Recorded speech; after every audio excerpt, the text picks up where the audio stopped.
Hey hello everyone, welcome back to my YouTube channel study with Erica. So guys, कल हमने diminishing marginal utility का law देखा था। I hope कि आप सबको समझ आया होगा। वो क्लास देखने के बाद ही प्लीज़ इस टॉपिक को कंटिन्यू करना, क्योंकि इसमें वो लॉ हम यूज़ करेंगे। आपके पास दो तरह के कंज्यूमर इक्विलिब्रियम है। हमने देखा था कि कंज्यूमर क्या होता है, कंज्यूमर का बिहेवियर कैसा होता है, ठीक है।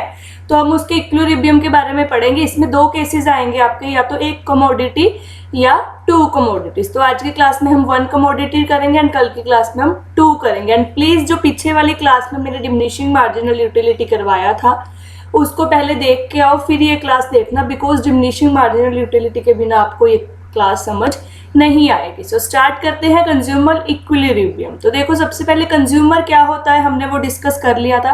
कंज्यूमर वो पर्सन होता है जो आपके गुड और सर्विसेज को कंज्यूम करेगा, यूज करेगा फॉर हिज सेटिस्फेक्शन। अब इक्विलिब्रियम क्या होता है? इक्विलिब्रियम एक ऐसी स्टेज होती है, एक ऐसी पोजीशन होती है जहां से जो आपका कंज्यूमर है वो अपनी यूटिलिटी को चेंज नहीं करना चाहता। मतलब जैसे देखो, आपके पास चॉकलेट है, कंज्यूमर ने 5 चॉकलेट्स कंज्यूम कर ली, मतलब उसने 5 यूनिट्स ऑफ चॉकलेट खा ली, और ना ही वो इससे कम खाना चाहता है, मतलब ना ही वो 4 चॉकलेट्स लेना चाहता है। अगर वो 4 लेगा तो वो फुल्ली सेटिस्फाइड नहीं होगा, और ना ही वो 6th लेना चाहता है, क्योंकि अगर वो 6th लेगा तो उसको अच्छा नहीं लगेगा, उसकी जो यूटिलिटी है वो नेगेटिव में या 0 में चली जाएगी, ठीक है। क्योंकि हम सबको पता है जो हमारी यूटिलिटी है हमेशा डिक्रीज ही करती है, इट ऑलवेज डिमिनिश। तो इसका मतलब जो उसकी 5th यूनिट है, यहाँ पे जो हमारा कंज्यूमर है वो किस में आ जाएगा, एक बैलेंस में आ जाएगा जहाँ उसको फुल्ली सेटिस्फेक्शन मिलेगी, ठीक है। So and consumer is said to be in equilibrium when he does not want to change his level of consumption. तो वो जितना कंज्यूम कर रहा है वो उतना ही करना चाहता है, वो उस लेवल को चेंज नहीं करना चाहता।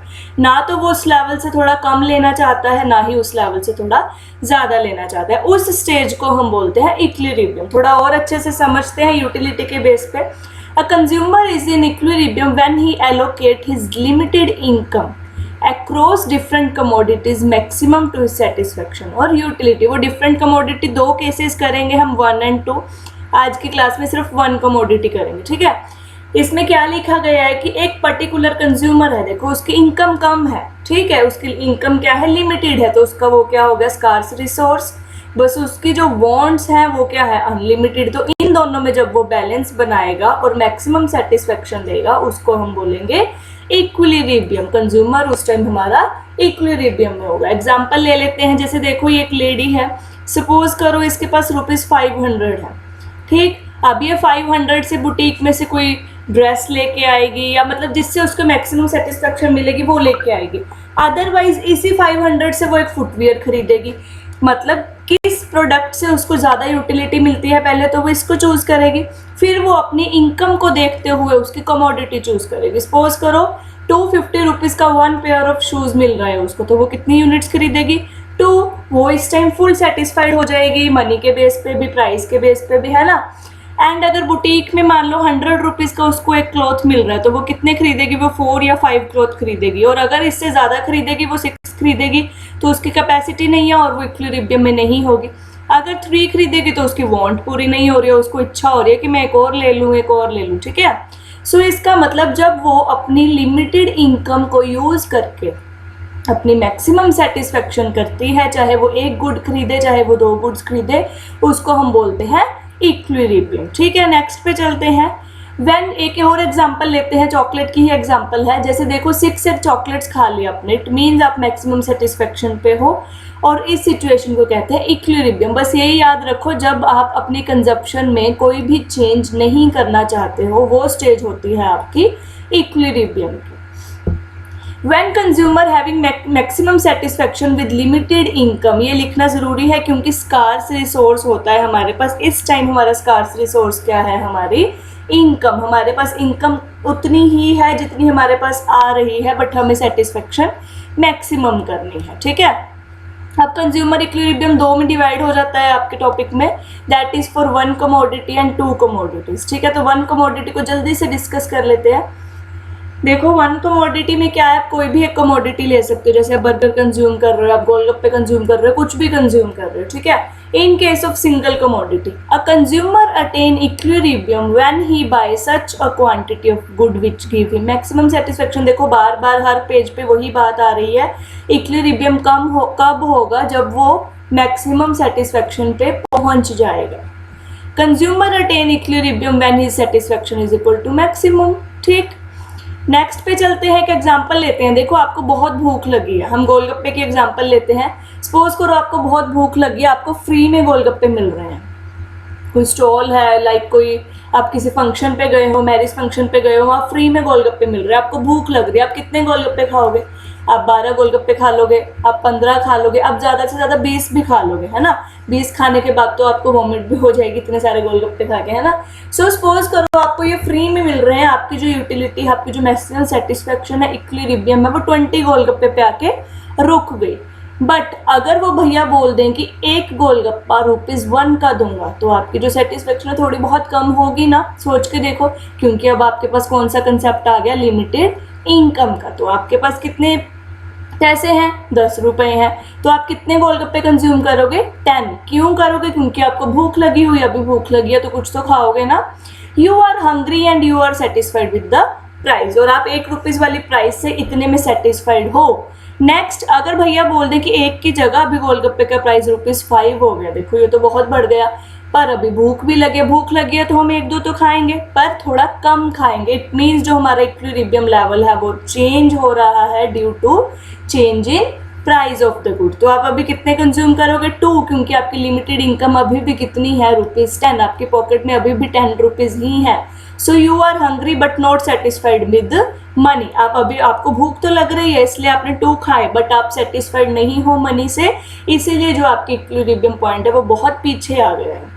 इससे कुछ कंसेप्ट समझ आया? इससे हमें समझ आया कि जो प्राइस है वो भी इफेक्ट करता है आपके इक्विलिब्रियम लेवल पे, ठीक है। अगर आपको फ्री में मिल रहे थे तो आप ज़्यादा खाओगे, ₹1 में मिल रहे हैं, आप अभी भी प्राइस से सेटिस्फाइड हो और आपको भूख भी लग रही है, तो आपकी यूटिलिटी इक्विलिब्रियम कोई और है। बट अगर प्राइस बढ़ जाएगी, प्राइस चेंज हो जाएगी, तो आप प्राइस से सेटिस्फाइड नहीं होगे और आपका इक्विलिब्रियम बहुत कम हो जाएगा। सो इसको कैसे समझते हैं न्यूमेरिकली, आपकी इकोनॉमिक्स बुक में आपको कैसे बताया हुआ है वो देखते हैं। So when rupees worth of satisfaction consumer expect is equal to rupees worth of satisfaction actually get, मतलब जितना वो एक्सपेक्ट कर रहा था कि मुझे इतने रुपीस में ये चीज़ मिलेगी, और जब उसको वो एक्चुअली मिल जाती है तब उसकी स्टेज को हम क्या कहते हैं? इक्विलिब्रियम। जैसे आप पेन लेने गए, एक पेन आपको भैया ने दिखाया ₹10 का, एक दिखाया 100 का, तो आप 10 वाले 2 पेन खरीद लोगे, 3 खरीद लोगे, बट आप 100 वाला नहीं खरीदोगे, क्योंकि यहाँ पे आप प्राइस से सेटिस्फाइड नहीं हो। तो इट मीन्स आपको अपनी प्राइस भी सेटिस्फाई करनी है और अपनी वांट भी सेटिस्फाई करनी है। सो अलजेब्रिकली कैसे एक्सप्रेस करेंगे हम इसको? MUX। MU क्या होता है? Marginal utility. X मतलब जो भी आप X कमोडिटी, अपनी X गुड ले रहे हो, ये X आपकी कोई भी कमोडिटी हो सकती है, आप कोई पेन ले रहे हो, कोई एप्पल खरीद रहे हो, बनाना ले, कुछ भी हो सकता है, ठीक है। एंड PX क्या होगा? आपकी उसी कमोडिटी का प्राइस, जिस कमोडिटी की आप मार्जिनल यूटिलिटी को चेक कर रहे हो। मतलब सपोज करो हम यहाँ पे X लेते हैं पेन, अगर मैं पेन की यूटिलिटी चेक करूँगी कि इस पेन से मुझे कितनी सेटिस्फेक्शन मिलेगी, तो मैं उसका प्राइस भी चेक करूँगी। इन दोनों को मिला के ही हमारी जो इक्विलिब्रियम स्टेज है वो बनती है। एंड जो आपका मार्जिनल यूटिलिटी ऑफ मनी है वो कैसे निकलता है? जब आप मार्जिनल यूटिलिटी ऑफ अपनी कमोडिटी को डिवाइड कर देते हो प्राइस से, तब आपका वो मनी में निकल जाता है। ऐसा क्यों होता है? देखो आगे ये यूज़ होगा, आपका कंसेप्ट ध्यान से सुनना। हम सबको पता है मार्जिनल यूटिलिटी हम किस में मेजर करते हैं? यूटिल्स में, ठीक। और प्राइस किस में मेजर करते हैं हम? रुपीज़ में। अभी देखो दोनों अलग अलग यूनिट्स हैं, अलग अलग क्वालिटी है, क्वांटिटी, जैसे हम लीटर को ग्राम से नहीं कन्वर्ट कर सकते हैं ना। सो ये अलग अलग होने की वजह से हमें इसको क्या करना पड़ता है? इक्वल करना पड़ता है, जिसकी वजह से हम MUM मतलब मार्जिनल यूटिलिटी ऑफ मनी निकालते हैं, जिसका हम फॉर्मूला बना देते हैं मार्जिनल यूटिलिटी आपकी किसी गुड का and divided by it's price. वो क्या निकल जाती है? आपकी MUM, ठीक। नेक्स्ट पे चलते हैं, थोड़ा और क्लियर होगा। अभी एक टेबल लेते हैं।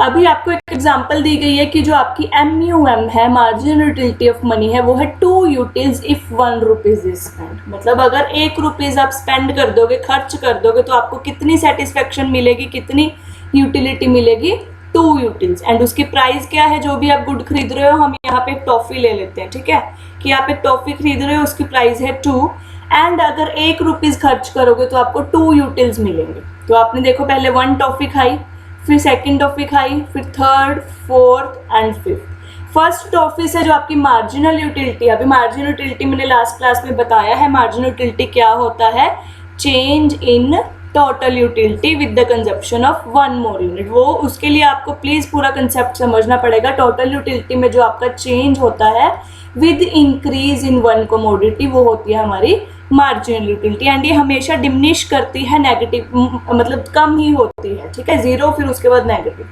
तो देखो फर्स्ट टॉफी खाने के बाद आपकी जो यूटिलिटी है that is 10 utils. Second toffee खाने के बाद आपकी यूटिलिटी है 8।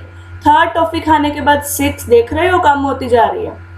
फोर्थ खाने के बाद ये है 4, एंड लास्ट वन फिफ्थ खाने के बाद आपकी जो यूटिलिटी है 2। अभी हमें नहीं पता कि आप टॉफी खा रहे हो, आप कौन कितनी टॉफी पे सेटिस्फाइड हो इक्विलिब्रियम में। अभी हम उस इक्विलिब्रियम को निकालेंगे।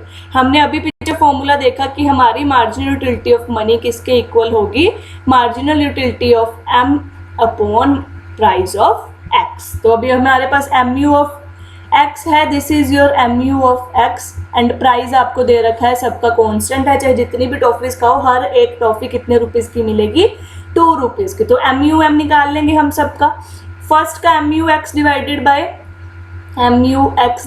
Bye price of X। तो MUX है 10, प्राइस 2 ही रहेगा, it will be 5। Again MUX है 8, प्राइस 2 ही है, it will be 4। Next is 3, 2 and 1। तो अभी देखो हमने ऊपर देखा था कि जो हमारी MUM है ₹1 स्पेंड करने में, वो कितनी है, 2 यूटिल्स। तो ध्यान से देखो आपकी MUM कौन सी गुड पे 2 यूटिल्स आ रही है, वो आ रही है हमारी 4th यूनिट पे। इट मीन्स जब आप 4 टॉफीज खा लोगे तब आप कहाँ आ जाओगे, इक्विलिब्रियम पे आ जाओगे, तब आप उस प्राइस से भी सेटिस्फाइड हो। यहाँ आपका कितना खर्चा होगा, देखो कितने रुपीज खर्च कर लिए हमने, 2 2 2 2। तो हमने कितने रुपीज खर्च करे, 8 रुपीज, है ना, क्योंकि 4 टॉफीज हो गई, 4 टॉफीज 8 रुपीज की हो गई।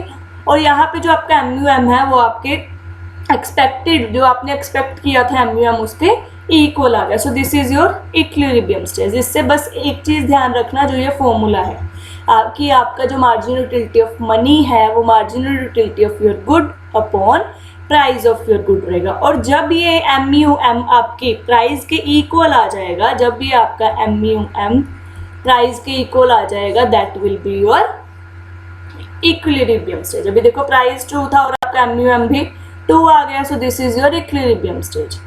इसको जब आप डायग्रामेटिकली देखोगे, नीचे हम लेंगे क्वांटिटी, लाइक पहले फर्स्ट कंज्यूम की, फिर सेकंड, फिर थर्ड, और फिर फोर्थ, फिफ्थ एंड सिक्स। तो देखो जो हमारी मार्जिनल यूटिलिटी है वो कम ही हो रही है, तो इसको हमने दिखाया डिमिनिशिंग में। इस साइड पे हम लेंगे प्राइस। प्राइस आपका क्या है, कांस्टेंट है। यहाँ पे सपोज करो 1 है और यहाँ पे 2, तो प्राइस सबके लिए ही क्या है, 2। अभी हमने देखा तो जहाँ पे आपका MUM एंड प्राइस इक्वल हो जाएगा, मतलब जो आपका MUM आया था 2 एंड जो आपका प्राइस आया था 2, वो इक्वल हो जाएगा, वो आपकी हो जाएगी इक्विलिब्रियम स्टेज। और इस स्टेज में जो आपका कंज्यूमर इक्विलिब्रियम है, अगर वो उससे ज़्यादा खाएगा तो वो प्राइस से सेटिस्फाइड नहीं होगा, ठीक है। यहाँ खाएगा तो देखो प्राइस से सेटिस्फाइड नहीं है, अगर कम खाएगा तो वो खुद की सेटिस्फेक्शन से सेटिस्फाइड नहीं है, वो और टॉफी लेना चाहता है। So this was your case of 1 single commodity. कल हम करेंगे 2 कमोडिटीज का, कि अगर सपोज करो आपके पास 10 रुपीज़ है और आपको उसके टॉफी पे भी खर्च करने हैं और चॉकलेट पे भी खर्च करना है, तब इक्विलिब्रियम कैसे बनेगा, ठीक है। आज हमने देखा 1 कमोडिटी हमने सीखा कि प्राइस भी मैटर करता है। सो जब आपके price of X commodity equal हो जाता है मार्जिनल यूटिलिटी ऑफ मनी के, वो इक्विलिब्रियम होता है। और मार्जिनल यूटिलिटी ऑफ मनी को निकालने का फॉर्मूला क्या है, marginal utility of X upon price of X, ठीक। इस क्लास में कोई भी डाउट हुआ, you can ask in the comment section. I will see you soon in the next video. Till then take care and bye bye.